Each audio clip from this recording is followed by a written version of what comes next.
Hello, I'm Thomas Hare, Chief Content Officer of the Performance-Driven Marketing Institute, a not-for-profit trade association that serves companies in the performance and direct-to-consumer marketing world.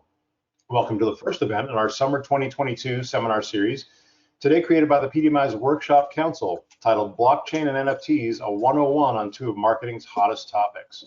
We welcome all of you to today's event, PDMI members and non-members alike. If you're not a PDMI member but are attending today, we'd love to have you consider joining the association. There's no better way to support the mission of the PDMI than joining and sharing your voice in the direction of the industry. In the handouts tab of your control panel, you'll find our latest PDMI membership brochure. I urge you to download it, flip through it, and contact any of our team members should you desire more information. One more housekeeping note, the group will be addressing any questions from the audience at the end of today's session, but you don't have to wait to ask them. Utilize the questions tab on your control panel to type and send your question in. We'll be collecting them, and we'll try to get to as many as we can in the final moments of the webinar. In early June, the PDMI's Brand Response Council hosted a Take 20 webinar conversation on blockchain and performance media buying. That event seemed to just scratch the surface of our members' interest in the topic. If you're like most, though, while you know that blockchain and NFTs seem crucial to the future of direct-to-consumer marketing, you probably have at best a base-level understanding. That's why the Workshop Council decided to follow up this 101 level discussion of the topics. Let's expand our knowledge together. No question is too simple today, so get ready to ask away. I'd like to welcome our panel, each of whom represents a PDMI member company. Linda Goldstein, partner at BakerHostetler and co-leader of its advertising, marketing, and digital media team. Ron Hadler, Vice President of Data and Innovation at Red Door Interactive. Matt Timothy, Executive Vice President of Customer Success for Blockboard. And our moderator and Workshop Council Chair, Andrea Pass, owner of Andrea Pass Public Relations. Thanks to each of you for joining us. I'd also like to note that in the handouts tab mentioned earlier, Linda has been so kind to share a 4-part PDF created by the attorneys at BakerHostetler addressing and examining NFTs from different perspectives. So feel free to grab that while you're in there downloading our membership brochure. With that said, Andrea, team, take it away. Thank you so much, Tom, and it's wonderful to have everyone joining us today as we talk about blockchain and NFTs, a 101 on two of marketing's hottest topics. So there is a lot of confusion. There are a lot of terms: Bitcoin, crypto, blockchain, NFTs, and the list seems to go on and on. So let's kick off our discussion today with each of our panelists briefly explaining in a little while your definition of these key terms and really talk to us a little bit about all this confusion that consumers and even performance marketers have when it comes to thinking about these terms. Are they interchangeable? How do they fit in? So Linda, why don't we start with you today? Sure. So I want to start by saying that every one of the terms that Andrea just mentioned, blockchain, crypto, Bitcoin, NFTs, they're all distinct, although they're highly interrelated. And I'll start with blockchain because blockchain is kind of the glue that connects all of it. Blockchain is a technology. It's not a thing, it's not an asset. I mean, think of it as a new technology, just as you might have thought of the internet as a new technology many, many years ago. And I'm going to start with a little bit of the sort of legal way it's defined, just so we can introduce some concepts, but very briefly explain what we mean. So it is basically a distributed technology that tracks and verifies data and transactions. And I think for the layperson, the best way to think of it is like a continually evolving spreadsheet of data. So for example, imagine you're going into Google Docs now and you got a spreadsheet and people can add to it, etc. But now imagine that spreadsheet is not only shared within your organization, it's actually shared among thousands of computers. Those computers are called computer networks, and those networks are called nodes. And so the data at all those computers, all the users of the network can put data on, access the data, etc. And what makes blockchain as a technology so exciting, and I know Matt and Ron are going to talk about this later, for our business, I think are the three pillars that really differentiate blockchain from anything we've seen before. The first is it's decentralized, meaning no one person owns it. If you think about a money transaction, I mean, if you want to send money to your friend, right now you've got to go through a bank.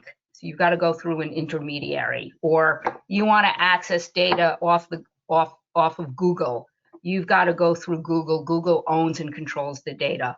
On the blockchain, nobody owns that data. No one person owns it. No one person controls it. The second thing is, so there's no intermediary.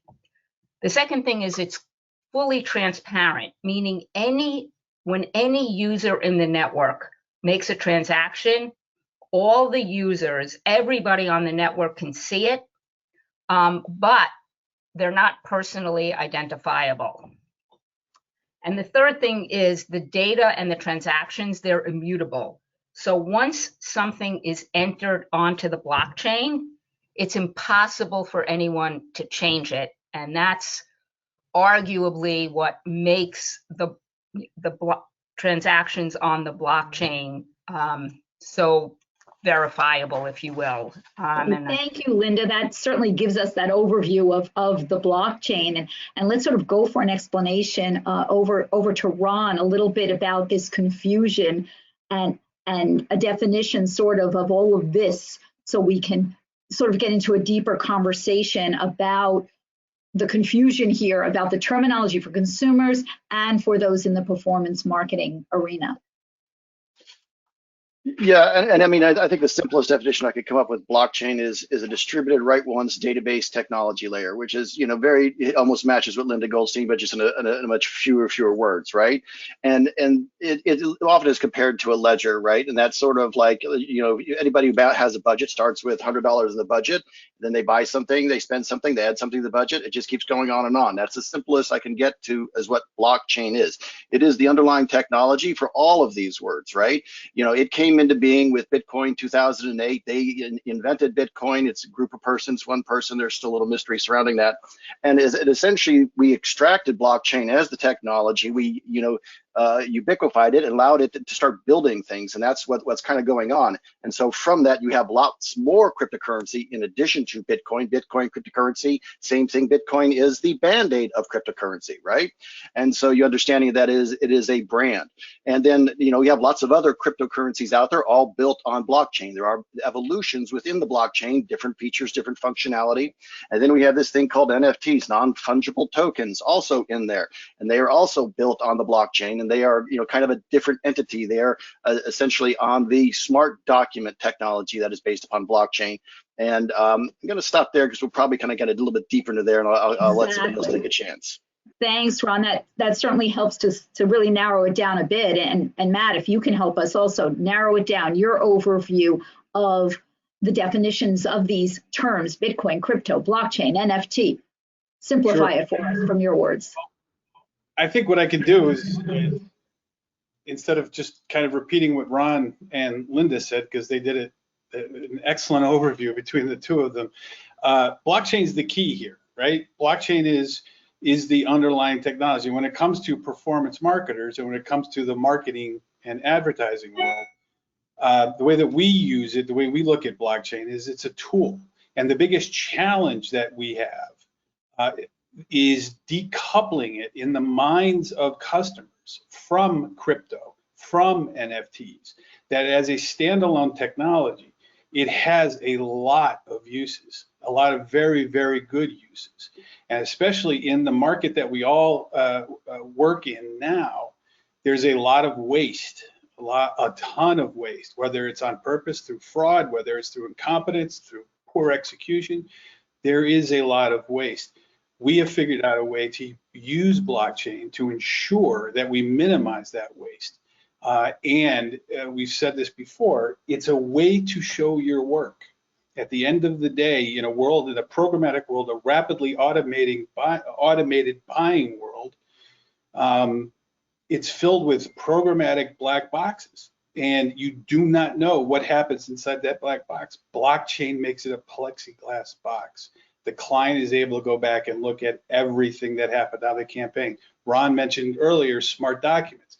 We call them smart contracts, and that's the secret sauce inside the blockchain that we use to measure against impressions and whether we should accept that ad call or not. So the biggest obstacle, though, is definitions is one, but it's really decoupling it from those other things, right? And looking at let me interject there, Matt, because this really leads us into this conversation about blockchain and transparency and accountability. Yes.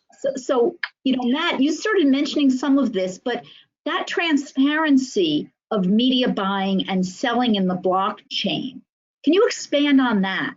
Of course, yeah, that's what we looked at when we launched this company. We've been in this space for quite a while, and when we saw the rise of CTV and decided that we had a great solution for it, we built this platform on top of blockchain to ensure that the audience or the target that client is trying to reach, they're hitting. And the reason that this is important in performance marketing is, in performance marketing on linear television, in video, you accept some waste, right? There's cheap reach. You send it out and you hope that a certain percentage of the people that watch that spot in real time will pick up a phone or create an action. In CTV, and increasingly in the streaming world, every spot reaches one person. So you're going to be paying higher CPMs in performance marketing and CTV. To justify that, you have to ensure that there's no waste. Blockchain is the way to do that because of what both Linda and Ron said. It's public, it's immutable, right? We can't change it, so we can't mess with it. No vendor along the chain, along the way can mess with it. So it becomes a single source of truth. And the fact that it's decentralized makes it even more appealing, because now you're not, gone are the days of a single currency, like the Nielsen hegemony. Linda can pronounce that better than I can, probably. Right? The days of Nielsen owning currency and measurement are over.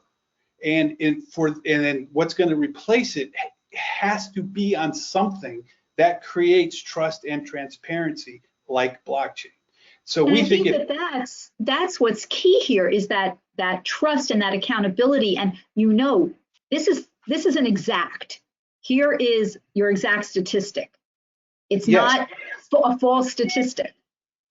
Right, and you can go see it, right? You can literally, we operate on a private blockchain. We won't get into all the different nuances of how this works, right? But we operate on a private blockchain, and our clients can go in and they can see down to every single impression, why we accepted it, where it ran, what it ran on, and so on.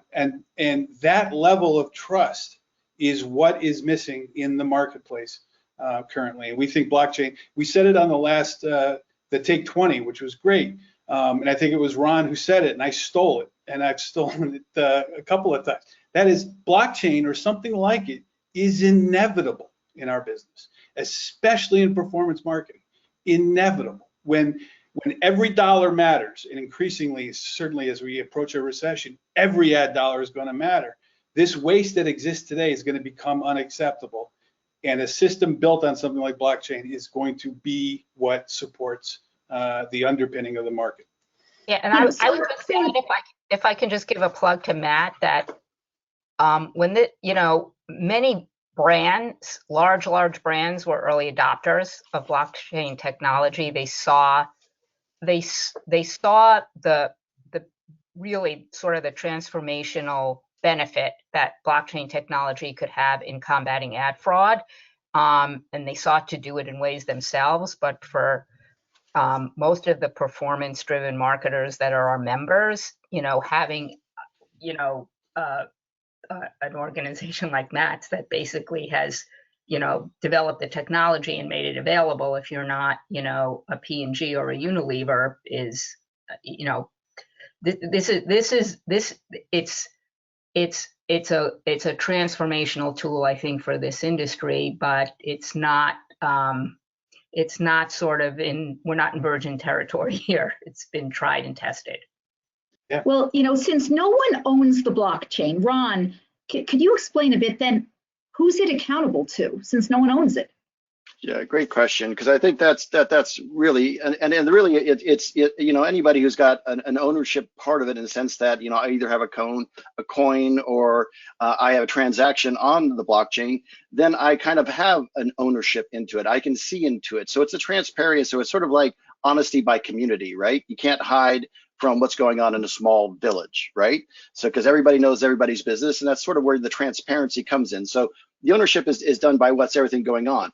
Now, even saying that, as Linda illustrated in her initial definition, those folks who have that are generally just a number. So you don't really know who owns what, and you can't trace it. Now, there is some traceability. We've seen the FBI trace transactions. If somebody owns a wallet, down to who they are because of different transactions around. But essentially, it's anonymous, and that has both ways there. And there's kind of this idea that's coming out of blockchain called decentralized autonomous organization, or DAO.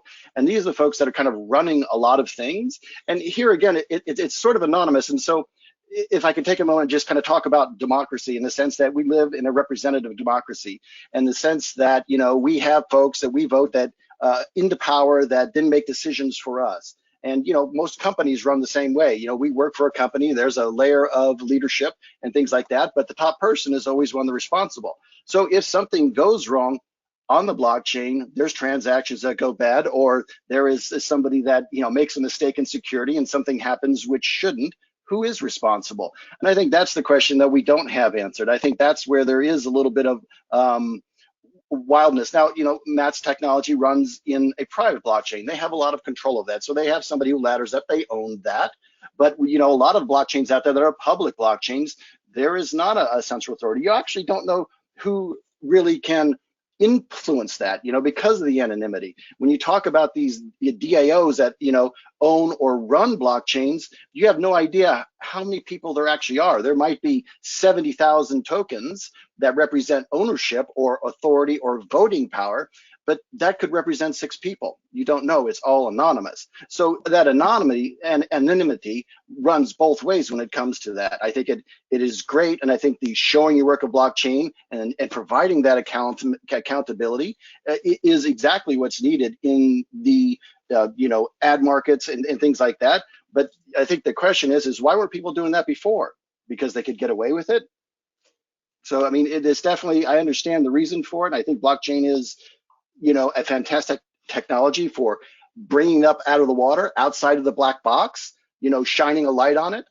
That is all, and that is exactly what it's designed to do. But, it being a little bit anonymous and decentralized, I'm not as high on that as everybody else is, because I don't know that, truly representative democracy where everybody gets a say is the best way to run something. Because I don't know that and especially when it's anonymous, because we don't know who's actually pulling the levers. I mean, we've seen some things like that in the cryptocurrency markets with people kind of owning and anonymously swaying decisions. So it's something that's evolving. This is a technology is at its beginning. It's not all worked out. We don't know who the winners are going to be. I hearken this area back to the late 1990s and the dot-com boom, where the people that were important were Yahoo. Look where they're at now. It was Google that won all of the search wars, right? Those people that are going to rise are not necessarily who's out in front right now. And it's certainly food for thought in these different approaches of, we've got the blockchain. Yes, everyone dive in, but wait a minute. Where's the transparency? Where's the accuracy? How are we going there? And so Linda, you know what? Let's move back to you and talk a little bit about the viewpoint of regulators about the blockchain. What are their concerns, the proposed regulations? And, let me ask a part 2. What should the concerns that performance marketers have about the regulation of the blockchain? So I think the question is another good place to emphasize that blockchain is different from the use cases that operate on blockchain, like cryptocurrency or NFTs or tools to combat ad fraud. And so most of the regulatory concerns right now relate to cryptocurrency, and they come from precisely the issue that Ron just identified, which is the anonymity of who the users are on the blockchain. And so, you know, on the cryptocurrency side, initially there were lots of concerns about, you know, whether cryptocurrency was a security and whether they were being marketed as unregistered securities. That's still out there, although pretty much the SEC has cracked down on that, and you don't see a lot of initial coin offerings anymore.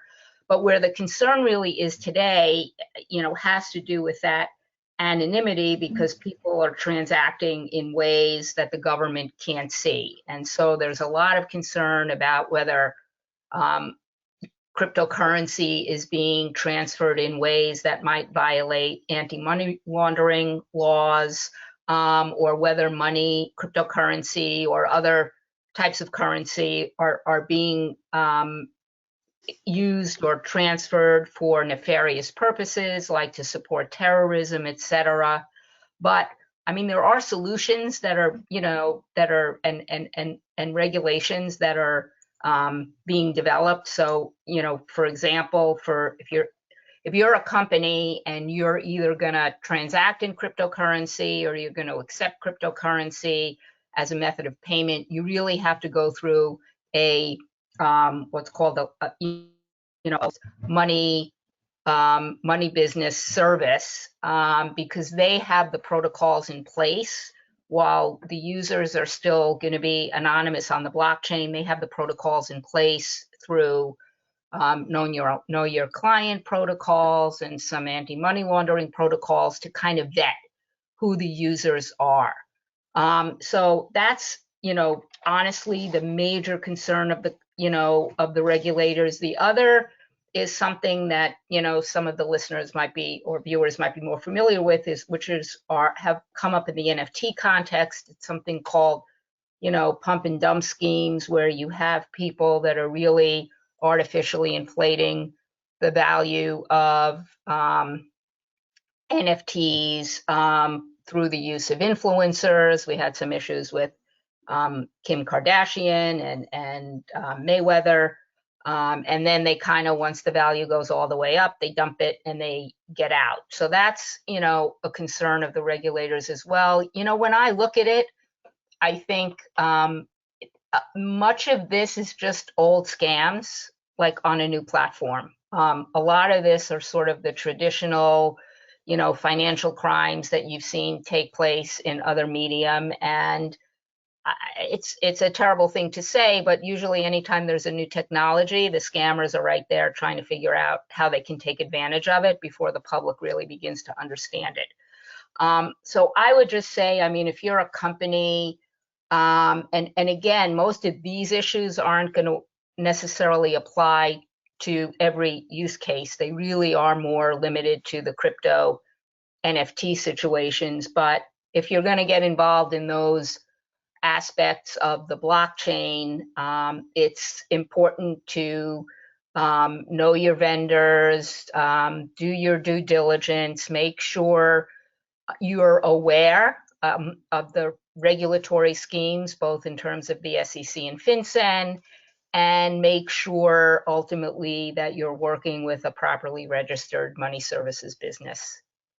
So in essence, you have a lot of homework you need to do before you're engaging in the blockchain and in NFTs. There's a lot to learn there. I think Matt has something to add to that. Yeah, we're talking about blockchain in the terms of kind of get rich quick schemes here, right? And money and physically paying for something, and it's a ledger of a financial transaction. One alternative way of looking at blockchain is it's a way of managing data, not necessarily finance, right? So what we do is we don't use it in financial terms, we use it in data terms. And so that what gets stored in the block is immutable and can't be changed and is available to the advertiser. That creates trust and transparency in terms of the buy. It shows that how no waste was created. So this leads to a question, and it's to Linda. Are there other industries that you know of that aren't using it as a financial tool as much as a kind of a data tool? Yeah, there are. Another industry that's, really hopped on it is the ticketing industry. So they're kind of using it in ways that ultimately can replace barcodes and hopefully cut down on ticket fraud. And even in terms of the NFTs,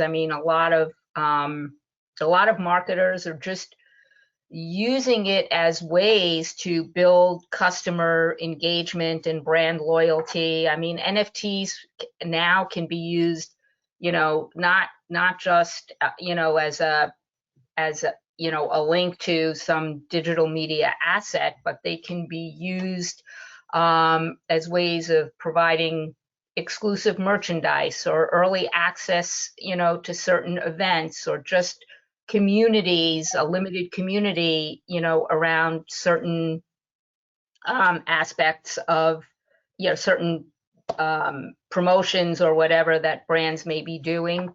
And we probably don't have time to get into this today, but NFTs are probably in many ways going to be the currency of the metaverse. So the adoption by brands as part of their marketing campaigns, I think is only going to increase. But I do want to really reinforce what Matt said, that when the things that I outlined in terms of what the government is concerned about is really an example of why it's so important to decouple crypto from blockchain, and to remember that blockchain's like the road. That all these other things travel on, and it might turn out that you have electric vehicles that are they got problems. So you might address the electric vehicle, but it's not a problem with the road. It's a problem with what's traveling on the road. So let's talk a little bit, though. I want to get through a few more things on blockchain, and so we have time to talk a little more in depth on NFTs in our time. And of course, for those of you joining us today, if you have any questions, please make sure you put them in the chat, and we will certainly get to those questions. So what challenges are there to making blockchain technology a standard for performance marketing and media? Ron, would you like to jump in on that one? Sure, and I think it's really about finding those use cases where you need something like a serial number, you need something like a coupon, you need something that defines ownership. Those are all the places within performance marketing where there are good examples where you could use something like blockchain and its transparency, its transfer of ownership, its immutability to really provide a value to marketers. So I think why you've got first movers like the Matt's company that are doing it in blockchain. I thought doing it in the ad space is because there's such a need for transparency there. So any place where there's a black box, you don't understand what is going on, that is a place for blockchain to come in and shine a light. That sounds good. So Matt, why don't you walk us through how an ad buy, a sale would work using the blockchain, and what particular issues does using blockchain tidy up? Sure. So we help advertisers leverage the CTV streaming space, CTV OTT space, which has been through the pandemic has just accelerated adoption throughout the country. So it's growing by leaps and bounds. And what we do is we create a first impression on CTV on the biggest screen in your house. And when we go through ad calls to take, is this the right person? Is this the person that we're looking for? Are they in the right geo? Are they the right demographic, the right behavioral? Is it is it the right person? First of all, is it a real person, right? And so we have ways of sniffing out that we think is real, that corresponds to it being a real person. And once we get that first impression, and we're confident that it was a real human being and was in target and everything else, That's what gets stored in the block, right? So they become now retargetable. We can retarget them on call to action devices like these, right? Think of the big screen of CTV as your awareness device and precision awareness. We can reach left-handed Volvo drivers from New Jersey on the big screen now, right? And when we do, and then we create in blocks segments of that audience.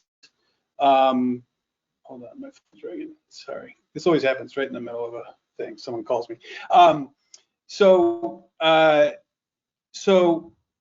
when we get that ad call, the smart contract that has all of the parameters of that buy and everything that's needed for us it has to match that smart contract.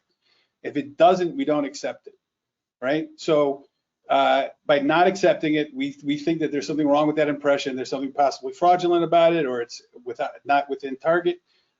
That reduces the waste in just by leaps and bounds. We estimate there's 30 to 40% waste in every single programmatic buy, at least.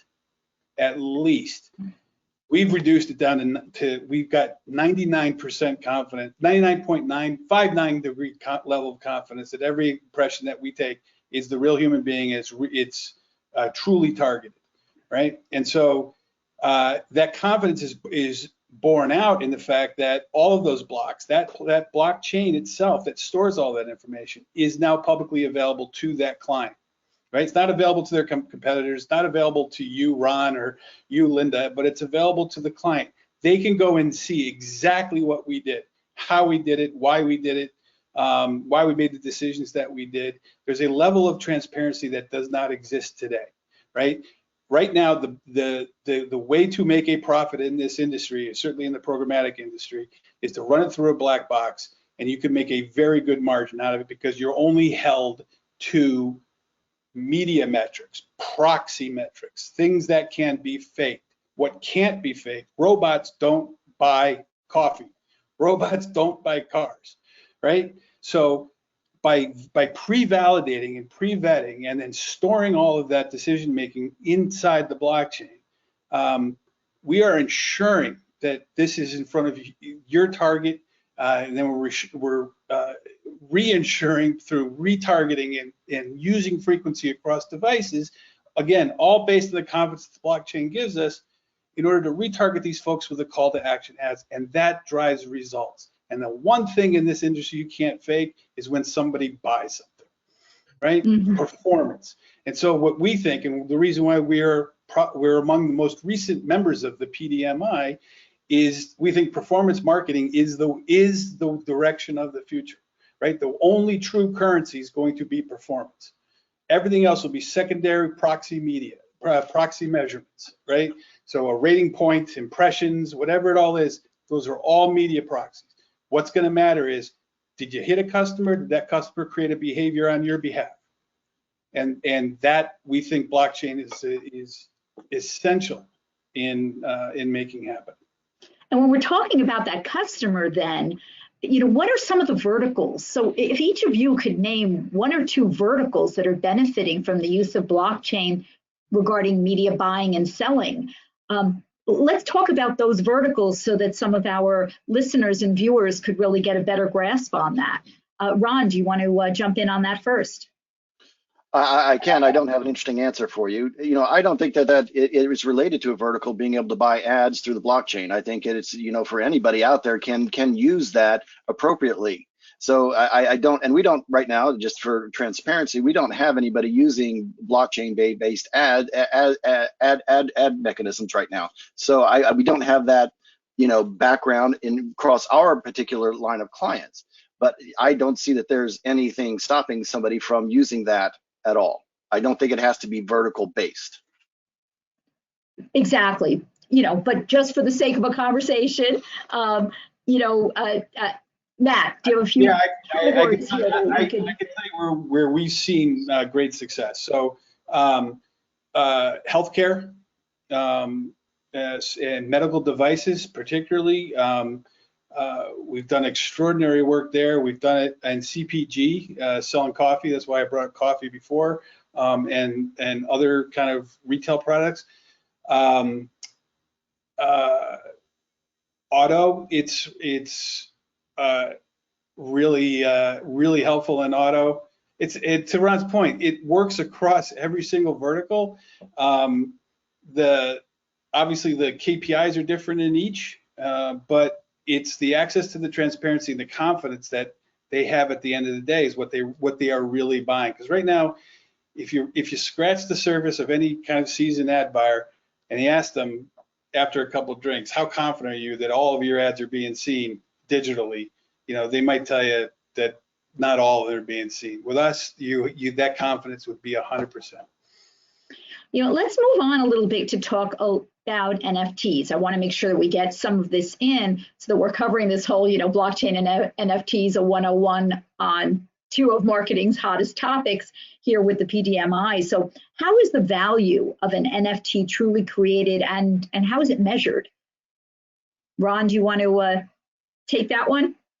Sure. Just so there's a little bit of understanding, I'm not necessarily super high on NFT, so I might have different opinions than my fellow panelists. The value of the NFT is essentially right now what other people believe into it. So it doesn't necessarily have a backed, where lots of, securities are either represented by companies or they're, represented by, physical assets like gold and diamonds, right? There is no such thing necessarily with NFTs that they actually have some sort of physical value.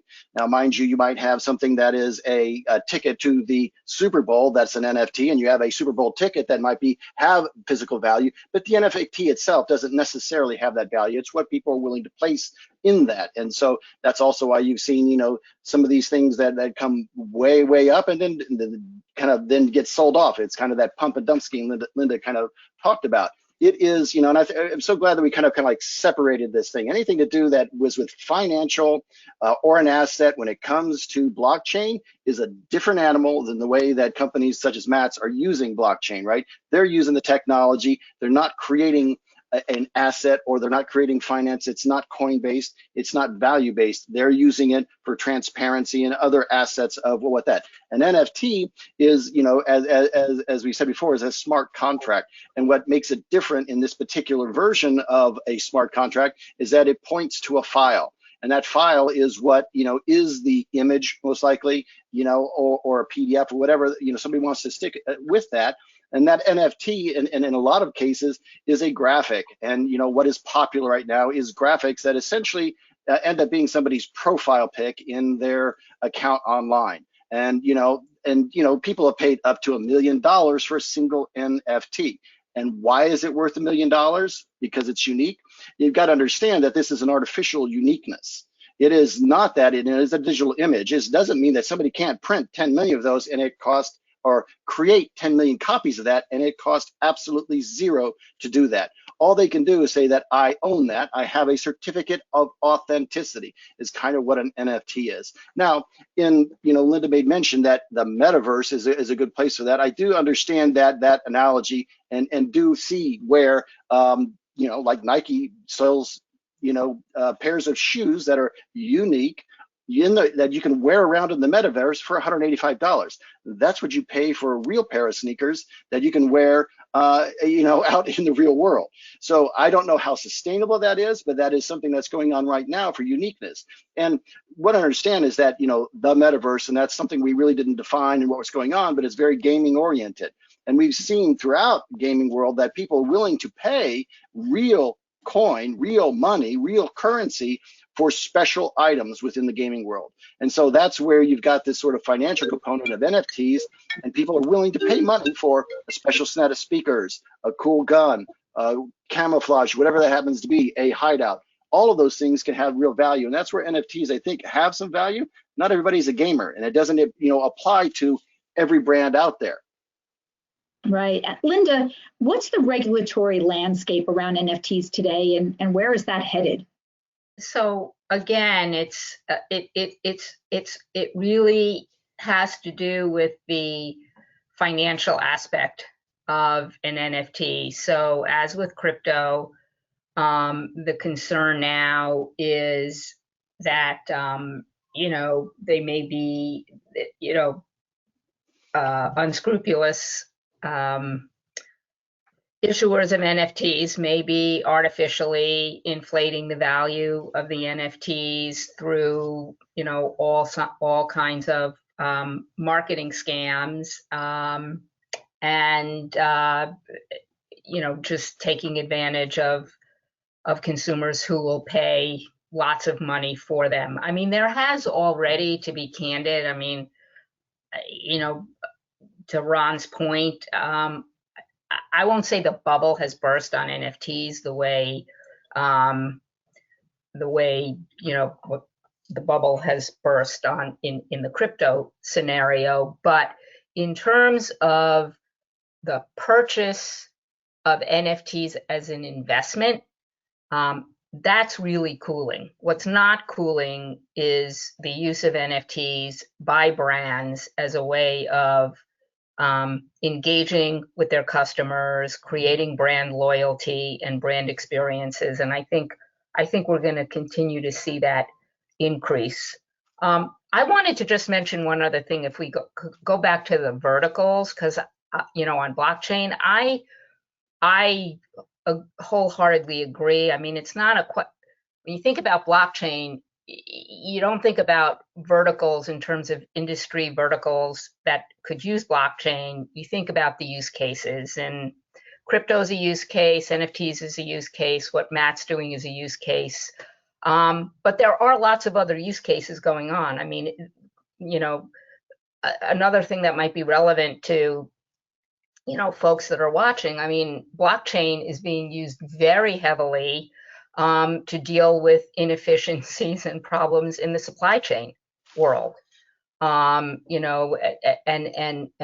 that started candidly even before COVID, and the issues that COVID created, and that's being used by companies on a very large scale. So again, it's all about areas where you really need the transparency and the accountability that I think companies, whatever vertical they're in, are kind of turning to blockchain. Great, thank you for adding that.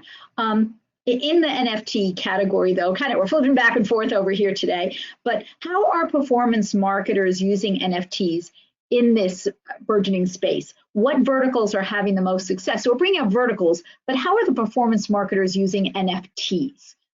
And I'll kind of put that out there, and whoever wants to jump in and answer that question first, that would be terrific. I'll start by saying I have no idea. Actually, I have no idea how NFTs are being used by performance marketers. I think that seems to me that's a step down a longer road. But okay. And Ron, do you have some insights there? Success is really kind of personalities and celebrities that are ones that are really kind of doing well within and using NFTs. So, I mean, Bill Murray just launched his own NFT series here, I think, in the past few days.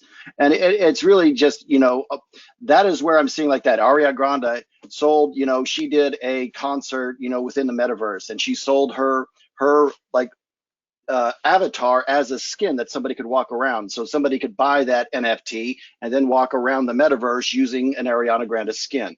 So the idea here is really, with a lot of these things in NFTs is get more of the usage out of it than just as your avatar. I find that a silly use of NFTs and its capabilities. This capabilities and the idea of the metaverse, we've really not kind of stretched that, because all these terms we're talking about ladder up into the bigger Web3 that's coming at us, and and impacting by all of this data, artificial intelligence, and the gaming world, which has such a huge impact, which is a lot of what was driving a lot of what's going on in NFT, is this kind of gamer attitude and what's cool. It's why Bored Ape Yacht Club is so popular. It's very, very gamer sort of like mentality and what they think is cool, and they are driving a lot of what's going on when it comes to the metaverse and how people are using and what's going on with NFTs. So that's where kind of some of this popularity is coming, and that sort of culture is coming out of gaming.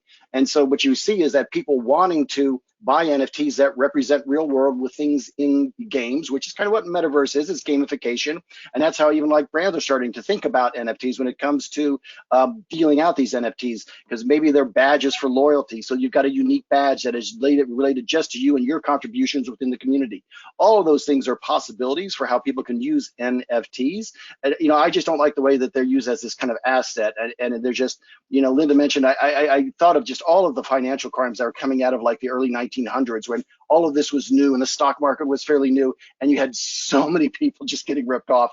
And that's exactly what it feels like. And that's the headlines. And I think that's why it was so important to kind of separate everything that's going on with financials and assets and what blockchain technology is doing for marketers. Just to add one tiny point on top of what Ron said, these are the same folks that bid up GameStop, right? So there's an irrationality almost to it. There's a FOMO. There's like, hey, we're rewriting rules, we're doing, which is all great, that kind of activity and that mindset, but it's not a solid kind of place to do business yet. So that's all. So being that it isn't solid, and none of us truly do have a crystal ball, but if we were thinking about the future, is there some kind of a timeline for when NFTs are going to be fully embraced or partially embraced, I guess, by the performance marketing space? So what do you think moving forward? You know, Linda, what are your thoughts on that? I mean, look, I think, you know, I think there's going to need to be a lot of education around NFTs and exactly what they convey and what they don't convey. I mean, they don't really create an ownership interest. They create an ownership interest in the token, but they don't create an ownership interest in the underlying asset. I don't think there's a fixed timeline. I mean, I think it's the same as what we've been saying with blockchain. I mean, I don't think performance marketers should say, oh, I got to have an NFT in my marketing campaign just because NFTs are hot now.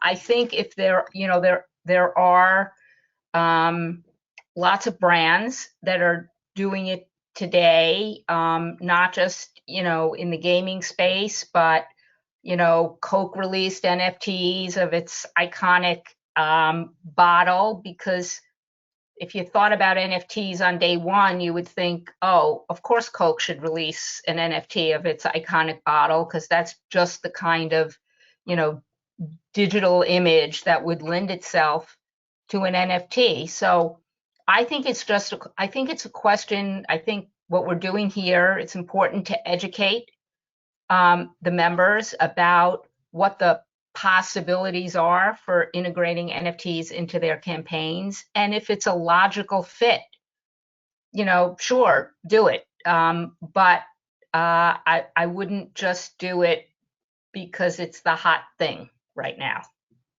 No, you don't want to just jump on the bandwagon. That's not what this is about, especially in the performance-driven space. And I think, Ron, certainly, I'll turn to you about this timeline. I know that you are not, you know, a big fan, so to speak, but how do you think people will embrace it in the performance marketing space, or will it die out?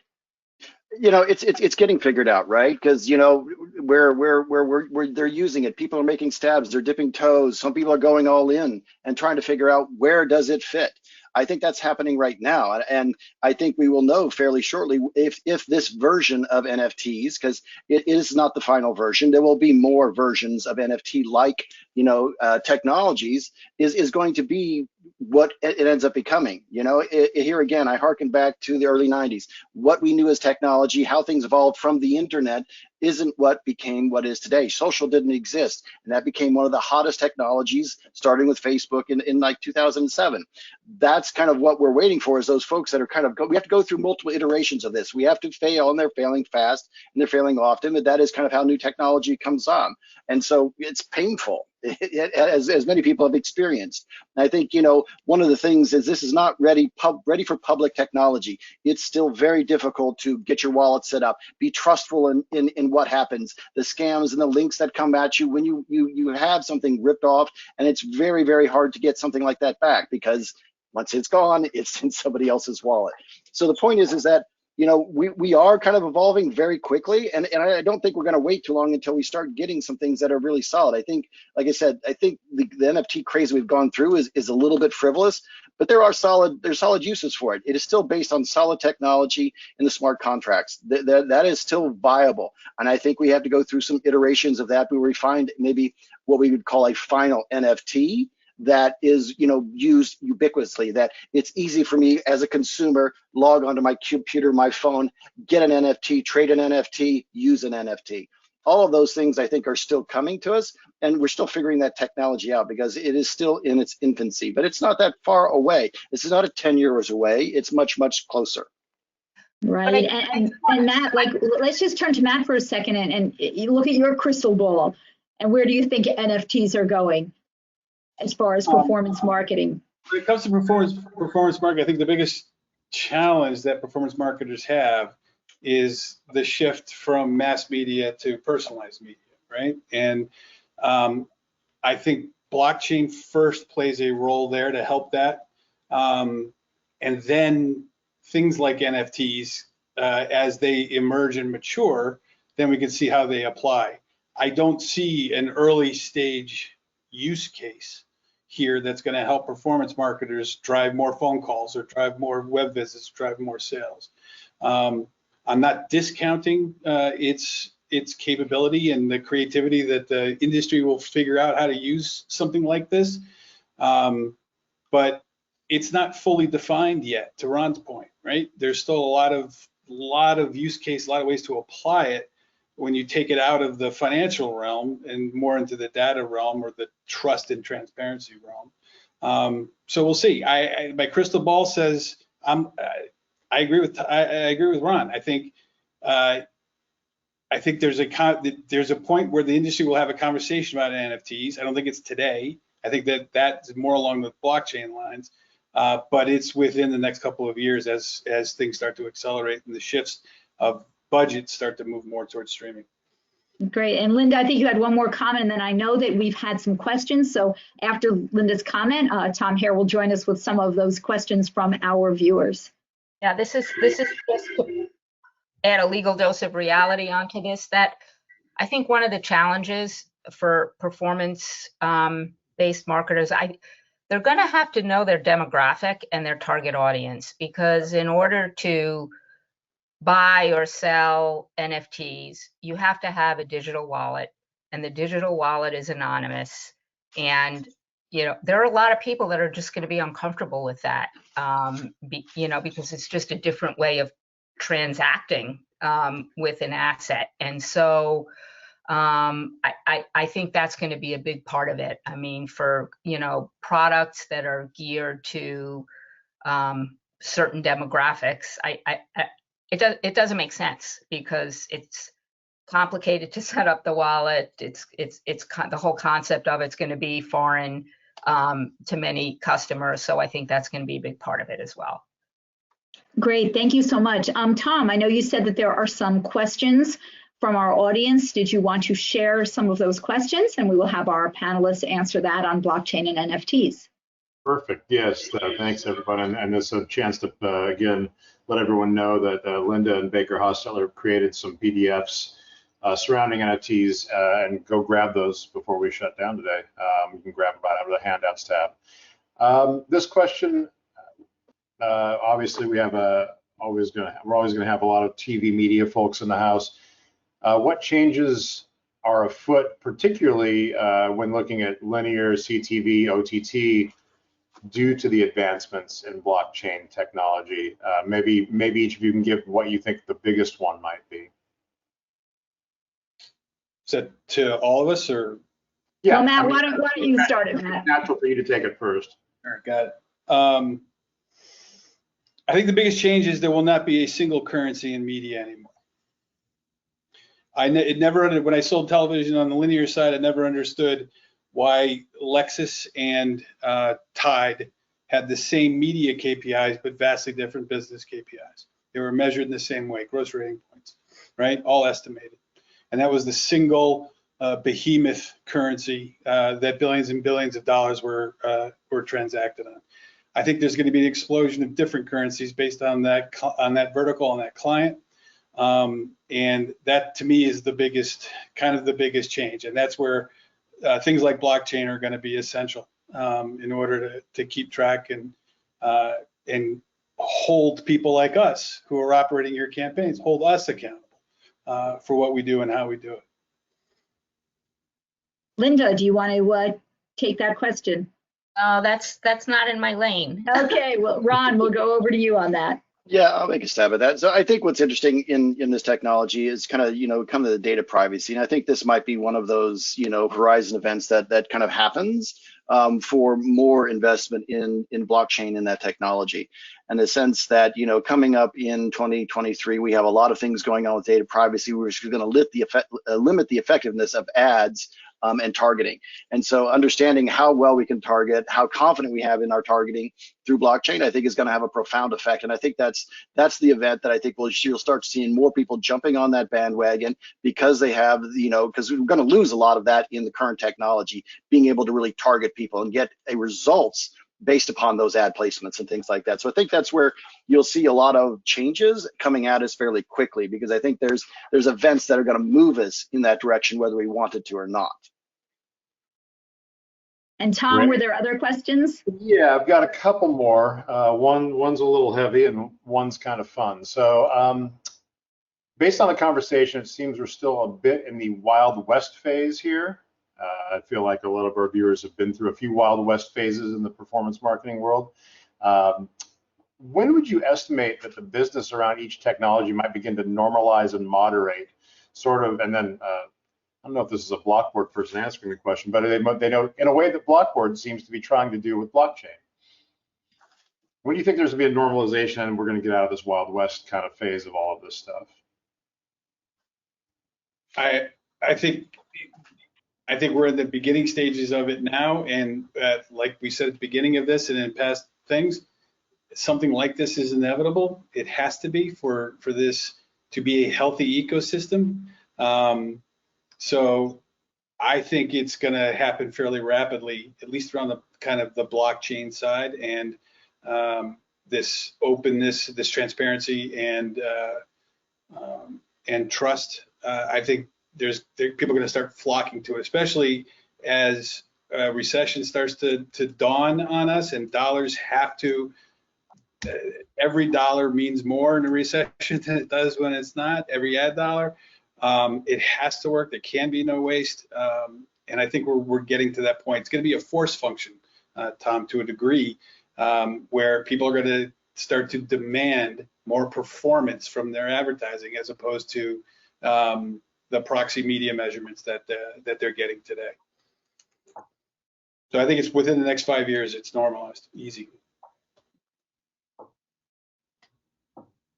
Anyone else? And what was the fun question? Why don't we wrap up, Tom, with the one you said was a little lighter? That was the fun one. Was that the lighter one? I don't know if everyone knows who the artist Damien Hirst is, but pretty well-known artist. The artist Damien Hirst is offering art buyers a physical artwork or its NFT. Only one can be chosen, and the other will be destroyed. For each of you, which one would you choose? I would take the physical artwork, hands down. Absolutely. Ditto. Okay. I will come back on and say that I agree. I would also take the physical artwork. I'm with you on that one. I'll take your shark in the tank. We're also people of a certain age. Yeah. This is true. Nonetheless, well, hey, thank you, everyone. Thank you, Andrea, for moderating this great group of folks. Thank you, Linda. Thank you, Ron. Thank you, Matt. We are just about out of time. We appreciate the Workshop Council for bringing the idea to the table. If you're a PDMI member and would like to get involved in these webinars, the best way to do so is to join a council. The Workshop Council, E-commerce Council, and Brand Response Council all have a hand in creating our webinars. So reach out today if you're interested in joining one of those. Your next opportunity to attend a live PDMI event online is the next edition of Take 20, which is our bi-monthly 20-minute webinar series created by the PDMI's Brand Response Council. That event is set for next Wednesday, August 3rd at 2 o'clock Eastern, 11 a.m. Pacific. and will center on the burgeoning online sports gambling marketplace, a big mover in the performance marketing world right now. For more information and to register for the webinar, please visit the pdmi.com/take-20. In addition, you can register and book your hotel room now for PDMI West, our next live in-person 3-day event set for October 24th through 26th at Hard Rock Hotel San Diego. Visit the pdmi.com/pdmi-west to register today. Thank you all again for joining us today. Thanks again to our great group here on the screen. Enjoy the rest of the day, the rest of your work week. Be well. Take care. Bye-bye. Thank you. Thank you. Bye, everyone. Bye.